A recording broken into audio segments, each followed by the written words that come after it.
Hello, today for review we have a system Mobileye model 630.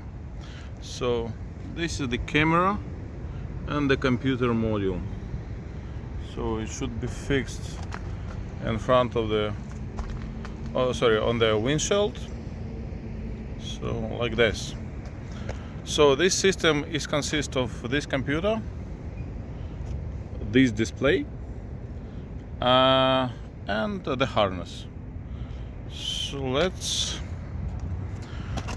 The thing is that this system, I would say, it's very helpful, but it is very expensive. I would say very expensive.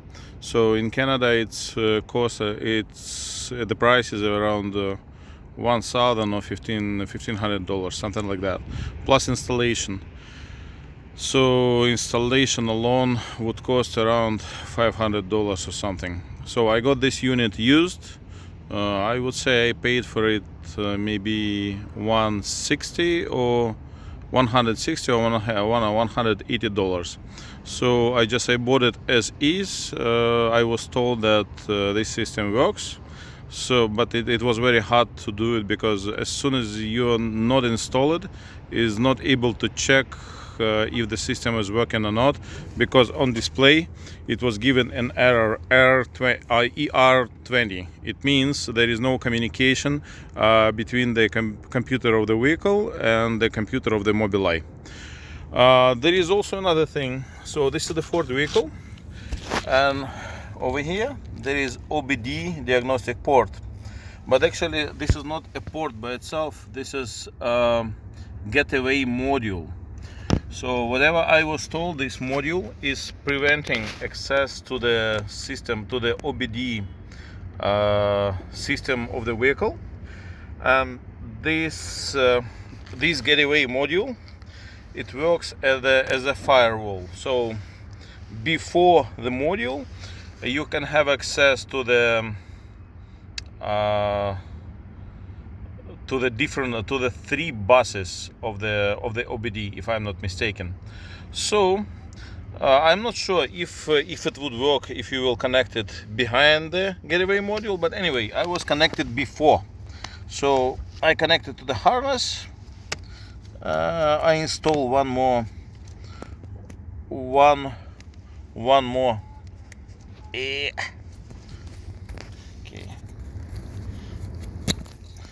one more OBD port. So I pick up the power, the battery power. I pick up the two signals from HS1. This is a high-speed bus. So all the wiring is inside under the dash. So as I mentioned before, this is the computer module. So the camera is inside and the computer. In another video, I will show what is inside of this module or unit. So this is the computer and the camera integrated in one module, and this is the display. So this is basically it. So the system by itself works well, except of the price. So the price, I would say, is very expensive to buy this module new and to install it. So as I mentioned before, I bought it for used and cheap, and I made installation myself, and the calibration of the camera, I paid for this service. So I paid for the calibration about $100 extra.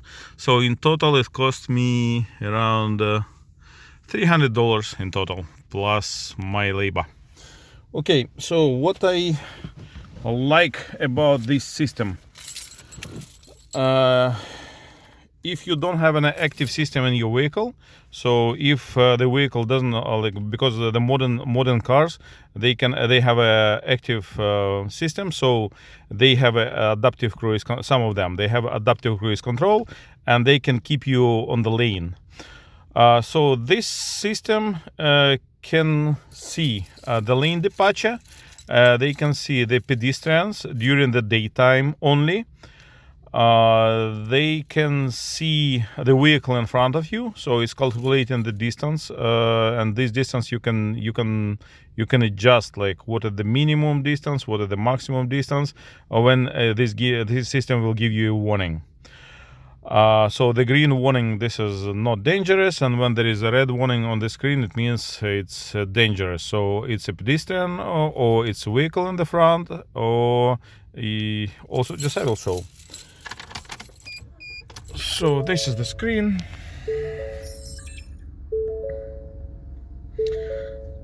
Actually, the model I have, I am not able to adjust the sensitivity of the lane departure, so I can do only switch on and switch off. So I try to activate all the possible options, because I was this unit I paid myself, and I paid for installation, so I just it was up to me which options should be on and which options should be off. So when you see those ones, it means the system doesn't see the lanes, so the yellow lines, so it's not ready. Like to make it ready, you have to, like, I installed the limit of around 60 kilometers per hour, so 65. So when the speed is more than 65 kilometers per hour and there are lane lines are existing on the road, so then this line becomes white, and it means the system is ready to identify if you are leaving the lane or not.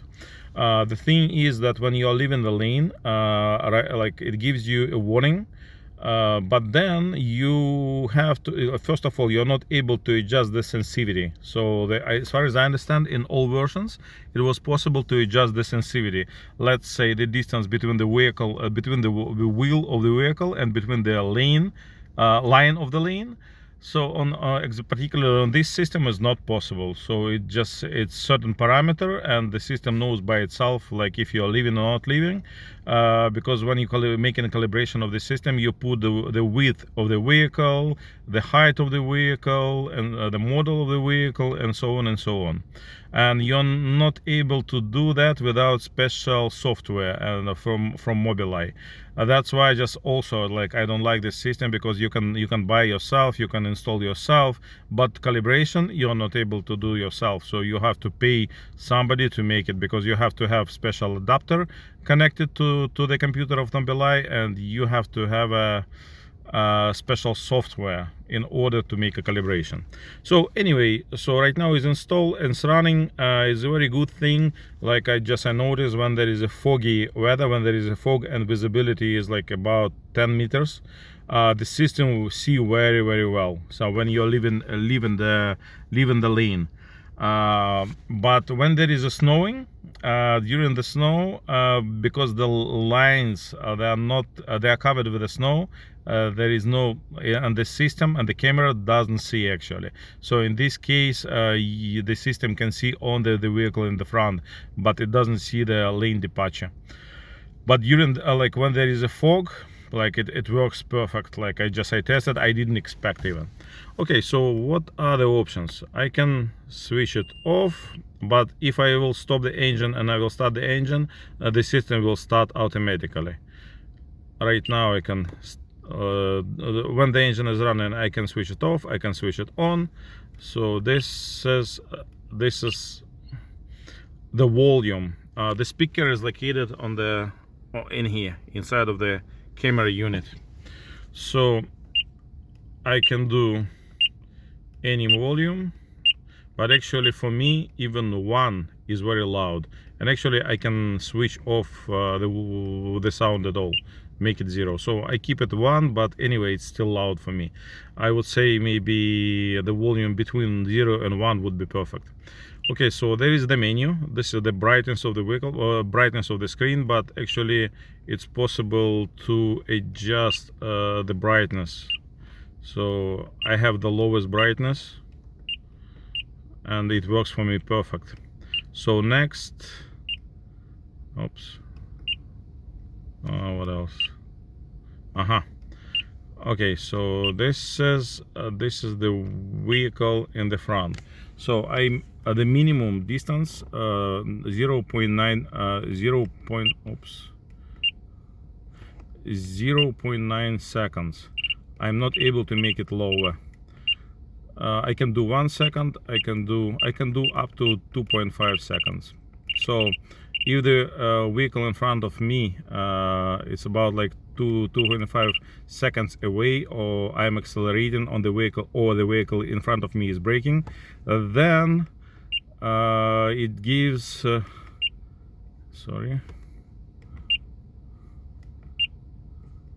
it gives me a warning like red. So I prefer this to have it on 0.9, and actually on the highway it works well, but on the highway you have a bigger distance for this time, and in the city you have a less distance in the meters in front of the vehicle. Okay, what else? Oops. This is the lane departure. I can do on and off. Oh, sorry.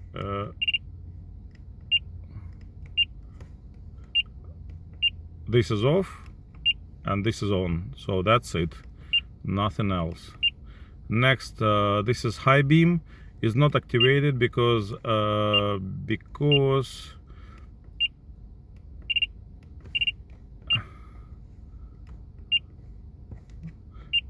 Ford doesn't give a so the information about the high beam light is not available on the high speed bus for this vehicle. So that's why it's not activated. It's possible to install through the auxiliary input. Okay, so high lane departure, high beam. Okay, so this is the warning. Right now, the speed limit. Again, it's coming out fast. So if the speed limit is exceeding 5 kilometers, 10 kilometers per hour, 15, 20, it's supposed to give a warning. But the thing is that in Canada, this system doesn't work perfect. So the camera doesn't see it sees the signs, but not on the highway. It can see only big sides on the. So this is it. This is all the menu. Okay, so this system of the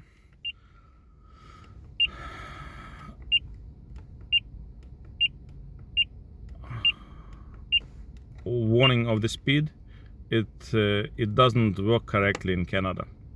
So I would say for this price, this year it's overpriced everything. It works perfect, it's nice, it's very helpful, but the price is unbelievably high.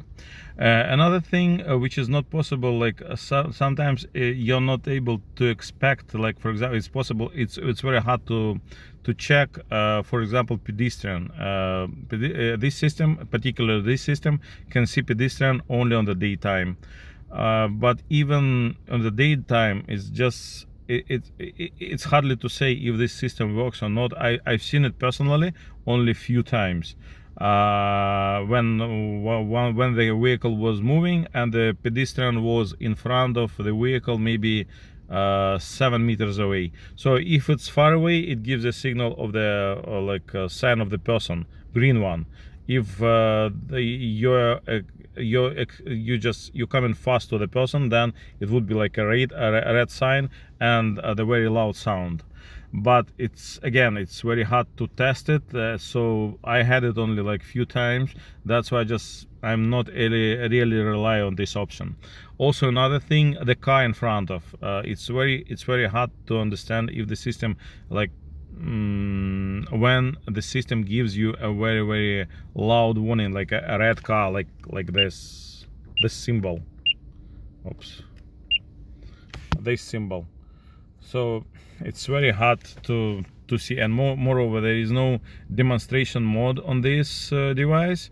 So some options you can see only on the road, which could be very unexpected.